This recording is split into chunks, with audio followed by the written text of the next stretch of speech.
Elon Musk আজ যিনি পৃথিবীর অন্যতম ধনী এবং প্রভাবশালী মানুষ, তার ছোটবেলা ছিল একেবারে অন্যরকম, নিঃসঙ্গ, কৌতূহলী আর অদ্ভুত স্বপ্নে ভরা। ইলনের জন্ম ১৯৭১ সালের ২৮ জুন দক্ষিণ আফ্রিকার প্রিটোরিয়া শহরে। বাবা ইঞ্জিনিয়ার এরল মাস্ক আর মা মায়ে মাস্ক ছিলেন একাধারে ডায়েটিশিয়ান ও মডেল। ৩ ভাইবোনের মধ্যে ইলন ছিলেন সবার বড়। ইলন যখন অন্য বাচ্চারা খেলে বেড়াত, তখন সে ঘণ্টার পর ঘণ্টা বই পড়ত। বয়স ৯ বছর একাই পড়ে ফেলেছিল encyclopaedia Britannica. Fiction, science, space যেটাই হোক, সবকিছুতেই ছিল অদম্য কৌতূহল। একবার তার মা বলেছিলেন, ইলনকে খুঁজে না পেলে বুঝতাম কোনো লাইব্রেরিতে গিয়ে লুকিয়ে পড়ছে। মাত্র ১২ বছর বয়সে ইলন নিজে নিজেই কম্পিউটার প্রোগ্রাম শিখে ফেলে।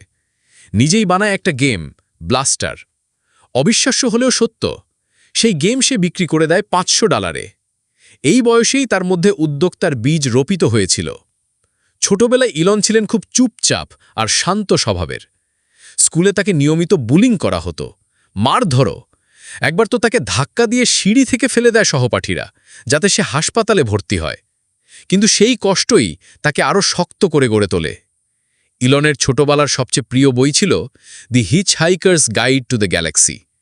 এই বই তাকে শেখায় সব সমস্যার উত্তর খুঁজে বের করতে হবে মূল্যবান প্রশ্ন করে। আর তখন থেকেই তার মনে প্রশ্ন, আমরা কি অন্য গ্রহে যেতে পারি? মানুষকে কিভাবে আরও টেকসই করা যায়? একটা নীরব, নিঃসঙ্গ, কৌতূহলী বালক যে কল্পনা করত মহাকাশ নিয়ে, আজ সেই তৈরি করেছে স্পেসএক্স, টেসলা, নিউরালিঙ্কের মতো বিশ্ব পরিবর্তনকারী কোম্পানি। তাহলে বলো তো, স্বপ্ন দেখার বয়স কি আছে? ভিডিওটি ভালো লাগলে শেয়ার করো, লাইক দাও আর সাবস্ক্রাইব করতে ভুলো না। ইলনের মতো স্বপ্ন দেখো আর নিজের গল্প নিজেই লেখো।